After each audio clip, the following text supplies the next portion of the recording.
In the business review this week, we turn the spotlight on Island Village.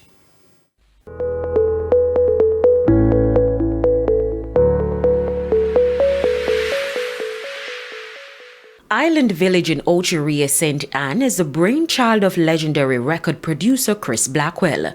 Built in 2002 at a cost of $20 million, the property sits on a little over 4 acres of seafront. But in the height of the COVID pandemic, there was a switch in ownership. The property is now being managed by Goodwill Holdings. The new owners purchased the property in 2020 below the cost, but has invested much in the refurbishment of the property.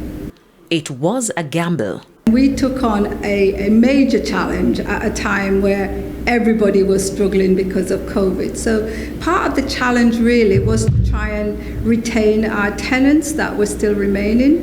Many of them had left the plaza because the financial situation was so difficult for them. But it appears to be paying off. Island Village was originally built with 30 shops. Now there are 40. And in terms of occupancy, it is currently at 98%. The expansion now includes well-established businesses that have also invested in the property. Now, so we partnered with Chocker, for example.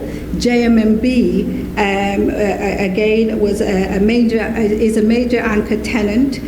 Of course, we have Margaritaville here, which we developed new relationships with and partnership as a way of developing work with Margaritaville to develop the whole property and to re-energize it almost, if you can say that. So we also welcome a number of iconic brands and to a point where we had overall investment from these partnership up to about $2 million. There's also a shift in the direction of the marketing strategy. Previously, emphasis was placed on the tourism market, but now locals are included. Most of the stores that are now coming on board are here also to serve local individuals. So Island Village is looking to entertain our local people. I say that again, we want to welcome people throughout Jamaica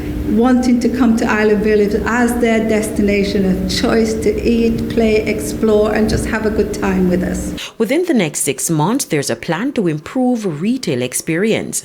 As for the long-term plans, we're looking to be more innovative from where we are at the moment and how we develop the property. There are some undeveloped sea view areas on the property, and we are exploring the possibility of building a small hotel on here and also apartments, probably for sale, those apartments. And of course, these are subject to the necessary approvals.